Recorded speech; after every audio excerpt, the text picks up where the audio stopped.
So thank you guys for coming along. Really appreciate you giving up your evening to come and listen to us talk. You'll be pleased to know it's not going to be mainly me talking. You're probably all fed up of seeing me on Zoom at this point, but we've got 4 amazing fundraisers who are going to talk a bit about what they've been doing.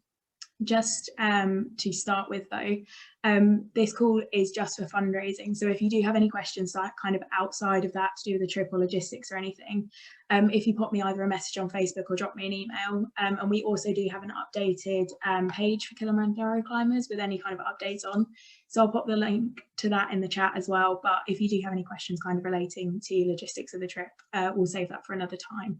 But to start with, I'm going to hand straight over to Ellie, who's going to tell you a little bit about the fundraising that she's been up to. It's been a long time since Ellie signed up to join the challenge after being postponed this year. So yeah, over to you, Ellie.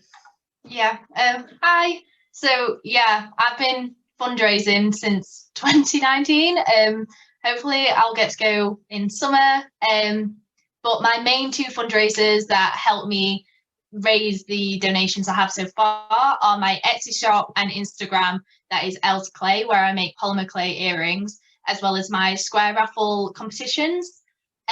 So Elle's Clay, like I said, it's handmade polymer clay earrings, and I sell them with a percentage of the profit going towards my fundraiser. And then the square raffles are online competitions where it's easy grid of squares with different numbers, and you can either pick a number that's like related to a movie to make it a bit more interesting, pay a couple of quid, and then I got a business to sponsor the prize usually, so it can be quite a decent prize, like 50 quid voucher to whatever, or a pamper basket or something like that. And I promoted these mostly through social media. Like, I definitely wouldn't have been able to get the fundraising I got without it. Facebook or Instagram or Snapchat, and then using my friends and family and sort of begging them to share it as many times as they could. Like, that was a massive help, because then it's not just my friends seeing it, it's also my mum's friends or even like my grandma's friends. So yeah, that's how I promoted most of the stuff. For the earrings, I also my dad they have like these like weekly meetings since the first lockdown where they catch up, and he made a little PowerPoint with my earrings on and promoted it to his female colleagues or even his male colleagues. And that was a really good way of getting a different audience to sort of look at them, who then told their children about it or brought them for presents for relatives and stuff like that. So I use social media, but also just contacts with my friends and family who are happy to help as much as they can. I found these 2 different, when I first signed up to fundraise in 2019, it was like a slow start with me. I didn't really know what to do, and it took me a while until probably like last summer to actually start like making a big dent in the donations and in my fundraising goals. And definitely when I thought of making the earrings and making up a creative way that really showed the amount of effort I was putting in to my fundraising, that's when it started kicking off and people started buying them because they're unique and it's something different, and it's just something nice for people to get, especially it's something nice for them to get out of just giving you 5 quid. It's something that they get out of it. So that was definitely like definitely the best thing I've done so far. But things like the square raffles, they're just so easy and not time consuming. And for people that don't want earrings, because not everyone does, like a work colleague or something like that, it's just a couple of quid, and they're so easy just to put them on like every couple of months on Facebook. So, and they're also really adaptable to online. So obviously things like that can be done in person, but they easily adapted to do online. So that's another good thing that I found with fundraising via that route. There wasn't like really any bad things with these, but I would just say the earrings do take a while to make, because I'm a bit of a perfectionist of it. I don't want to sell something that I don't like, obviously. So with uni, when I've like got back into uni work or it's been like exam season, I haven't made them as much. But because I've had the other things like the square raffles or selling stuff on eBay, it's not like I've had a dip in like my donations or anything like that. So I guess like they are time consuming, but if you've got other things that you're doing at the same time, it doesn't really matter, and you can still have fun with it. And yeah, I've really enjoyed doing both of these fundraising like routes, and it's got me the donations that I need to fund. I'm really grateful for anyone that's donated to me at this point. Amazing, thank you, Ellie. What we'll do in terms of like Q&A, we'll do like a bigger section at the end for like general Q&A, but if you have any specific questions for Ellie about her shop or the square raffles, then if Ellie's happy, then you can send those questions straight through to her. You should be able to select her out of the little chat box, but if not, send it through to me and we can do it afterwards. But a really important thing to know about Ellie's fundraising, like she said, it was a bit of a slow start, not in a bad way, but I think finding what you were interested in. And actually, I know COVID doesn't have many silver linings, but I think being able to do a lot of your fundraising virtually has actually been quite, I mean, correct me if I'm wrong, I think it's been quite beneficial for you. Yeah, definitely. I mean, at the start, I was like contacting my school. This was like before COVID. I was contacting my school, seeing if I could do something with them, contacting shops, and they didn't want me. So it was definitely a slow start. But then as soon as sort of COVID hit and I was like, right, I need to start getting this sorted, that's when I could come up with more creative ideas. So I think my like main advice is don't think COVID, it has to restrict your fundraising, because it really doesn't. Like I said, my main fundraising, when I got like fundraiser of the month, it was all during when COVID first hit. So it doesn't need to restrict you in any way. Just find creative ways, but also easy ways. Like you don't have to overthink it at all. But yeah. Amazing, thank you. Okay, then we'll go on to our next fundraiser. So we have Joe, who recently completed his main fundraiser. So I will let Joe explain a little bit about what he did. Ooh. I can't hear you, Joe. Can anyone else hear Joe? Just no. Oh no, I can't hear you. Just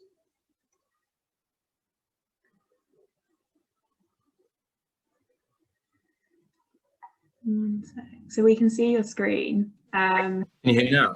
Yes, we can. Nice. Oh, okay, cool. Okay, let me start my slideshow. Oh, right, cool. So basically, I did like a big swim. Basically, luckily, over Christmas and everything, I've been in the Isle of Man, because I live in the Isle of Man, and over Christmas it was actually COVID free, so everything was back to normal in the Isle of Man. So I actually managed to do this big swim. So basically, how my big swim differs to most is basically normally, you know, you'd have a set amount of lengths that you like tell people from the beginning, and then people would sponsor you to swim that amount. But for my swim, I basically gave the people the power to choose how many lengths I could swim. And by giving them this power, I felt like this is how I managed to raise so much, as people basically pay me to swim further and therefore suffer more. So a lot of my friends were like, right, I'm gonna give him 20 quid. I'm gonna make him swim more lengths to make him suffer. So yeah, I made a poster and put it on Facebook, and this really helped. It gave me a lot of you know, shares, and sort of helped me get the big swim across to people. So yeah, I basically decided £2 per every length that I swim. So I was thinking about doing £1 for every length, but I was like, that I wasn't sure how many lengths I could actually swim by that rate, because I haven't actually swum in ages. So that's my first Facebook post.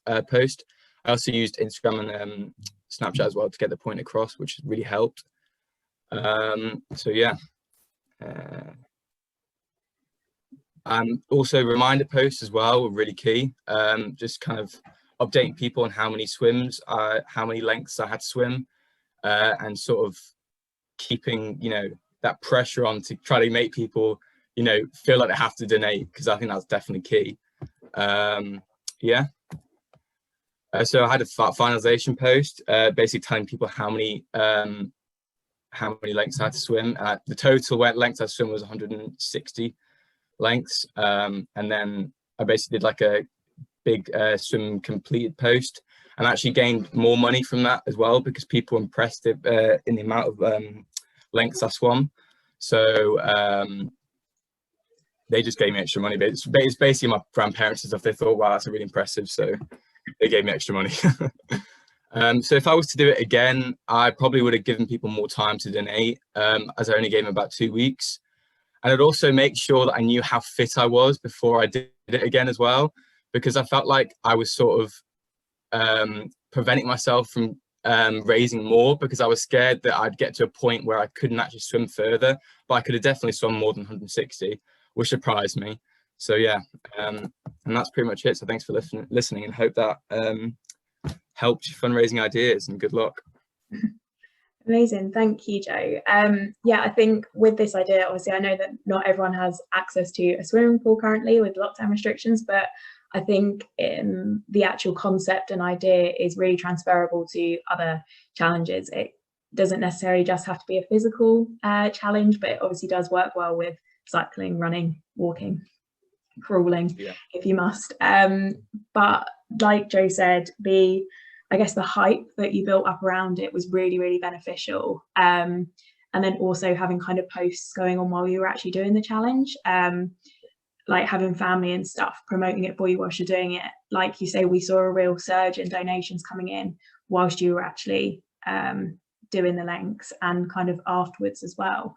So yes, it's really, really good to get people donating beforehand and leading up to it, but also maintaining that throughout the actual event too, and keeping the momentum up was really, really beneficial. So yeah, that's great. I think it's interesting to see what you'd change as well. And obviously, hopefully it could be something that you replicate further down the line as like a program. Well, I started off with doing 5K a day runs a month. I didn't actually get that much for fundraising from that, because I felt like people knew I was going to be constantly doing the 5Ks no matter what, even if they didn't donate. So they felt, oh, whatever, he's just going to be doing them anyway, I don't have to donate. Whereas here I kind of gave them like that, like, you know, spark to sort of want to donate because they want to make me swim further, and that was the whole point to it, if that makes sense.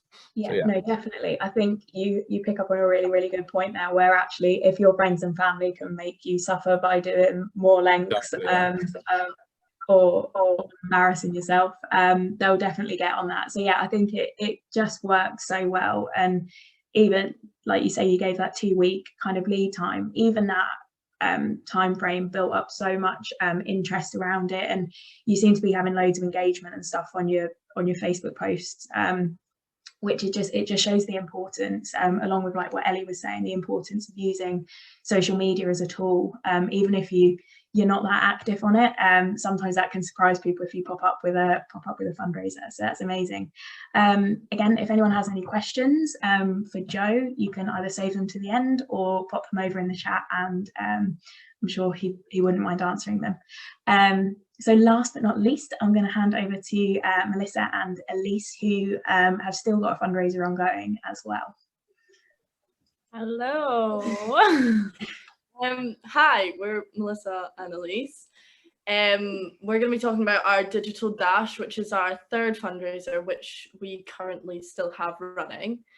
So basically the outline of it is the Digital Dash is a virtual event where we're collaboratively attempting to travel 2,600 kilometers by running, cycling, swimming, walking, any basically mode of transport that doesn't include an engine, from the 11th of January to the 12th of March.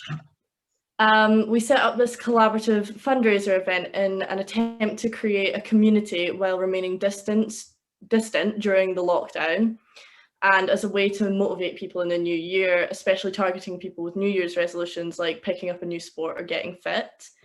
The event was inspired by Mel's dad, who has been taking part in virtual long distance races throughout lockdown, as we saw this as an opportunity to get some of his running friends involved, and also some of our active friends. So a different target audience to who we as students would usually get.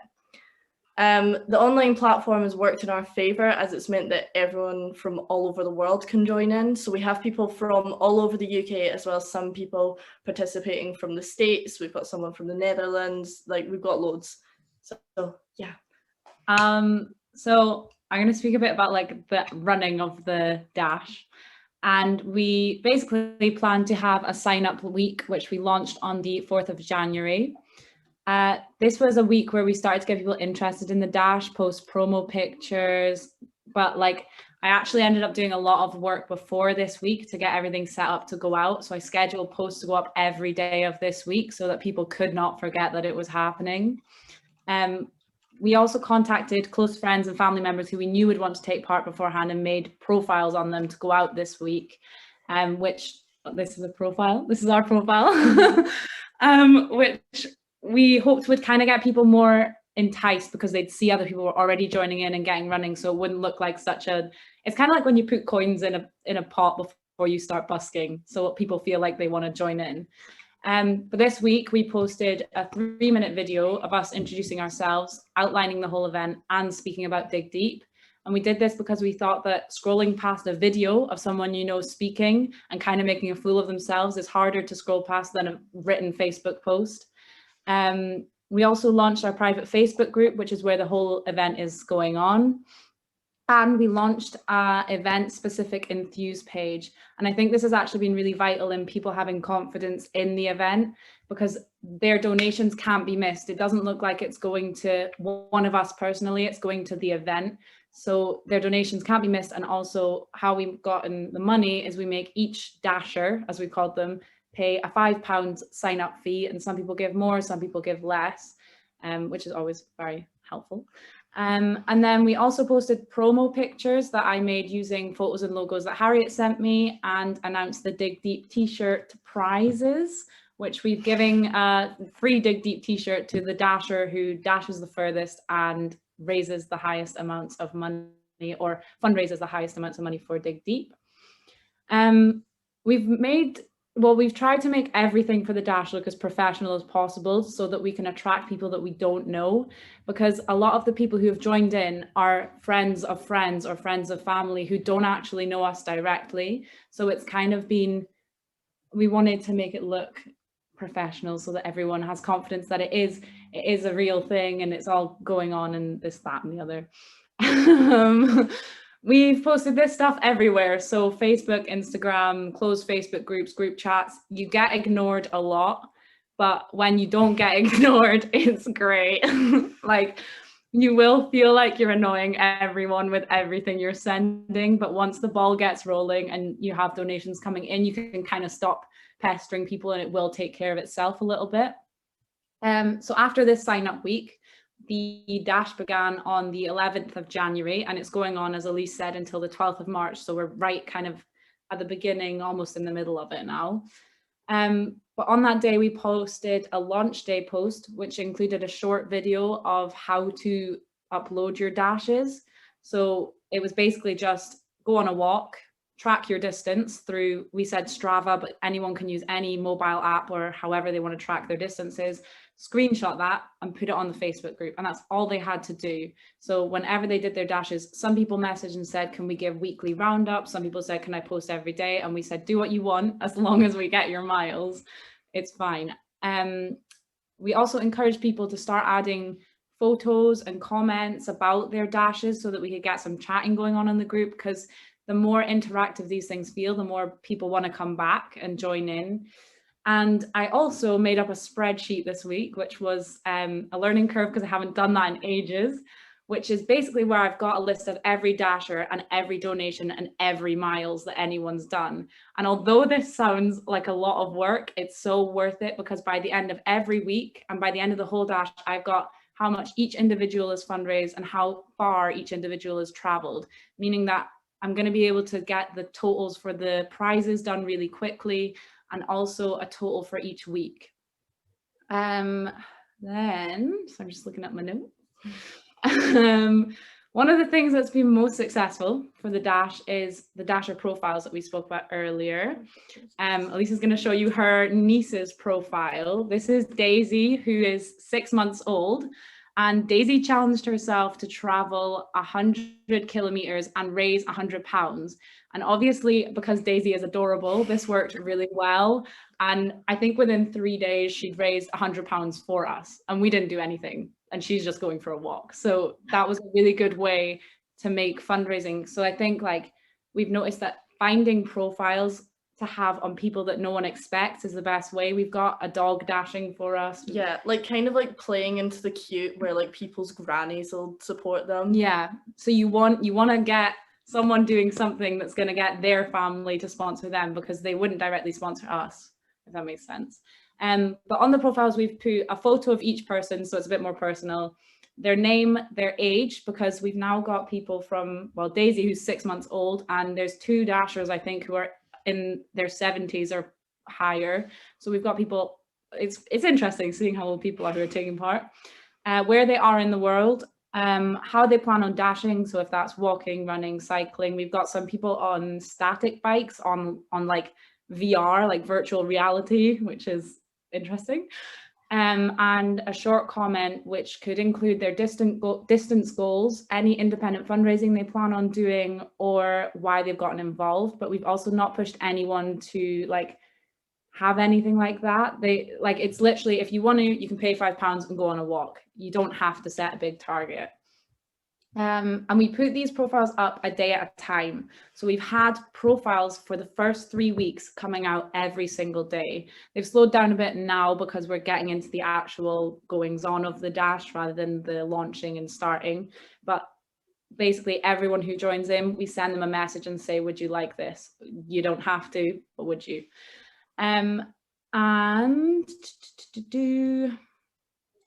So yeah, that's the, and then me and Elise have also challenged ourselves for this because we didn't want to look like we were just sitting and not challenging ourselves and making everyone do the work for us. So we're doing 125 kilometers each over the whole dash from a lockdown in London, which is going great. And we wanted to make sure that anyone could join in. So that's why we didn't make anyone there was no specific challenge that you had to meet. We also had to get creative because a friend contacted us who wanted to join in, but she couldn't in the same way as everyone else was. So we've worked with her, which we've just launched, to create the Dig Deep Digital Detox, which is kind of a partnering event. And this means that she's paid her registration fee of the £5, but she's going to be posting weekly stretch and rest posts for our dashers to look at and kind of put into the group and communicate. Yeah. We basically just didn't want to overwhelm people because we are asking people to do a massive thing here, and we didn't want them to exhaust themselves and like get injured raising money for us. So we're giving a bit back to them. Yeah, and I think people really appreciate that if they see that you're working hard for them and they're working hard for you. It's a nice trade-off. And then something that didn't go to plan for us is that by the end of week 2, we'd actually hit our original target distance. So our original target distance was 1,300 kilometers, which we thought was going to be impossible. But we hit that in week 2. So we had to come up with a new idea as to whether to cut the dash short and say, oh, we've done it, yay, or to have a new target challenge. And we came up with 3 different options and actually put it on the Facebook group as a poll for the dashers to decide on, because we wanted to create this community and have them have a say, because we didn't want to put out like, oh, now we're going to jump to 5,000 and people freak out and go, well, whoa, that's not what I signed up for. So we let them make the decision. And then last Sunday, we launched this new challenge, which ended up being a double up challenge, which is what the group chose. And now we're aiming for the 2,600, which we mentioned at the start. And then finally, one last thing we've been doing to keep everyone motivated is to post roundups every Sunday of the dash. So this is a post that says do you have one of these? No. We might have an example, we might not. Which is a post that has the complete travel distance and the complete money raised from the event so far, plus a dasher of the week, which is someone who has caught our eye for going like a little bit extra or completing their goal or fundraising the most for us so far. And although we still have a little while left on the dash, we're planning on putting out weekly challenges for people to join in with. So maybe one that's like photo of you and a view, things like this. Do you want to show that? Yeah. This was just one of the Dasher of the Week profiles. So it's like got the picture of them, like how much they've done, everything. Like the reason basically that they are the Dasher of the Week. Yeah, and then that's mostly it, but we're not going to lie to you. It's a lot of work to host and upkeep an event like this online, I'd say like the best thing to do is keep on top of it and to pre-plan. I've had posts scheduled since like the beginning, before this event even started, and it can get overwhelming, but as long as you like keep on top of it, it's fine. But we did have a whole plan before, and that's kind of all changed, and we're working with the Dash as it happens, because people come to you with ideas of things they want to introduce or like feedback, and if you work with that and just kind of like go with the flow, it's the best way to do it.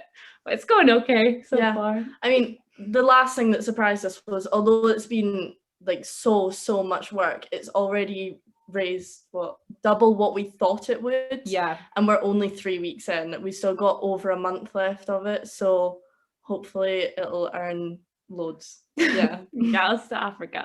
Yeah. It is, just to kind of put it into context, it is a really impressive fundraiser. We spoke about this you two both came up with the idea, but we spoke about it back in December, and it's like, I can't believe we're already here, but it's amazing how it has developed. Like Melissa and Elise do say, this kind of fundraiser, it does require the upkeep, but it definitely has the I guess the rewards afterwards. Do you guys mind if I screen share your group page just to... Oh, go for it. Is that all right? So yeah, this is the private group that the guys set up. Can you all see that? Yeah. Amazing. So yeah, it's just picking up on the points that you said about like making it look professional. It's in line with your interviews page that you've got set up as well, but the regular posts, putting like your Dasher profiles out. I really like this idea of your friend getting involved without it necessarily being actual like distance covering, but like you say, it's kind of created from looking at the inside out, it's created a real community. You've got people like posting their updates, and then you've still got people posting sort of more like community, like chatty posts. It's just working really, really well. And yes, it is a lot of work, but I think you've created a really sort of dynamic fundraiser that you could easily create some sort of like ongoing community out of it. Oh, this is my favorite picture. And like the amount of donations, the donations are kind of continuously coming in, and I just think it's really important to note like how helpful it can be to get people to fundraise on your behalf. Yes, you do have to put the legwork in yourself, but you'll reach so like much wider audiences. And yeah, it's just really impressive how this event has developed. And like when we were talking in December and you said about like not sure what distance to do, so we don't know how far it will go, the fact that within like less than 2 weeks of launching it, you've had to already double it, is amazing. So it's really exciting to kind of see where it will go from here. So again, if anyone has any questions, you can put them in the chat or send them over. But just to follow on from Melissa and Elise's event, the platform that we work with, so Interviews, has just launched a new functionality, which it leads on quite nicely from the Digital Dash, because it is a similar style and thing. So you may have seen before like virtual map-based events. So I'm just going to share my screen again to show you what this would look like. At the moment, this is obviously not within our brand, so it's something that they're developing, but it's basically going to be, we can set up a virtual event. There would be a map, we'd put like markers on it of different points that you'd be reaching. There's a leaderboard, and you can link it to Strava like with your other fundraising page, and then you can also have team pages within here. So this is Team Positive Attitude, we like it, where you could sign up as a team and reach those targets together. So like I say, this is a really, really new functionality that NTUs have brought out. So at the moment they have maps set up for London Marathon, the Royal Parks Marathon, the Inca Trail in Peru, Three Peaks, London to Brighton. They do have one of the Killy routes on there.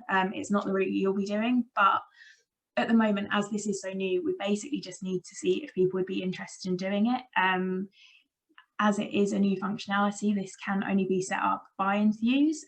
They do have a quick turnaround, but we basically just want to know if people would be interested in doing it if we set it up. And you could have you could come on as teams. It doesn't necessarily have to be your climbing team if you've just got a group of friends who want to do it.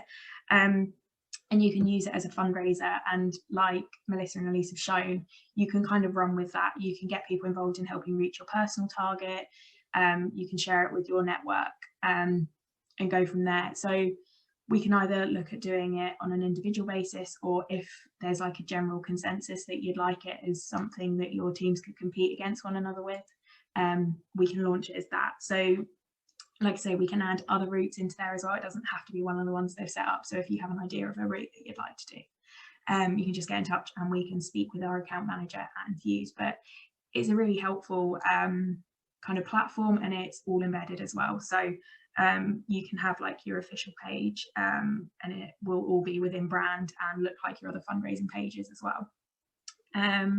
So yeah, just if it's something that you're interested in, it can be like cycling, running, walking, whatever mode of movement you want. And yeah, it's connected with Strava, but you can use other kind of platforms as well to update.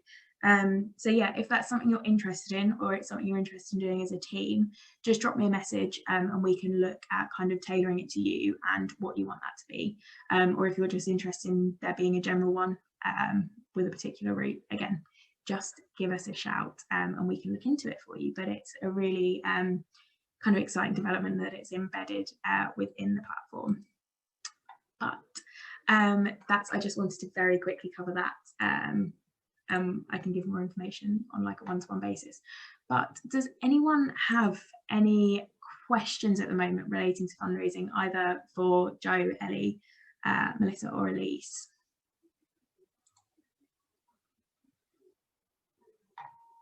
No?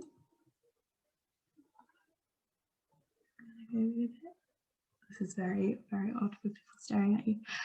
Okay then, I know you guys touched on your kind of advice for people, but if you could give one bit of advice to people who are maybe, I don't know, struggling to either think of an idea to do from lockdown, or just trying to tailor ideas to them, what bit of advice would you give to them? I'll go in like order that we started on. So Ellie? I don't know, because I sort of touched on this.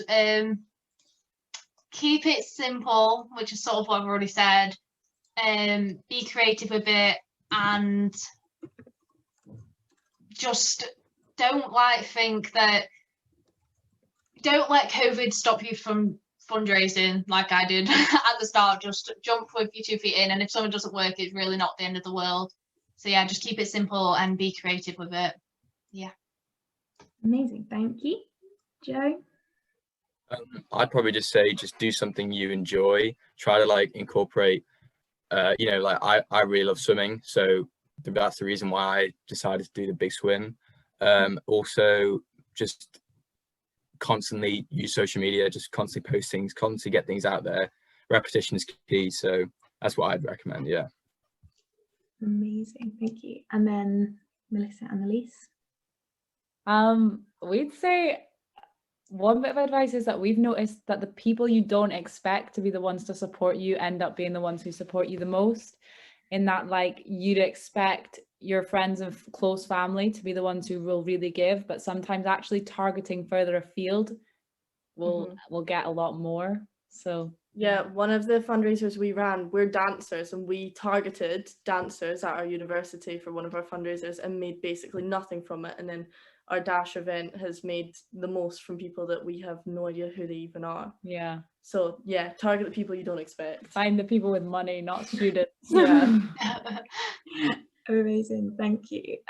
So just in the chat, Mariam has asked about like, so Mariam's on her last £500 to reach her target. Again, another postponed climber, but so potentially looking for kind of easier donations now, because I don't blame you, you're fundraising exhausted. That's totally understandable after the kind of year and a half you've had since signing up.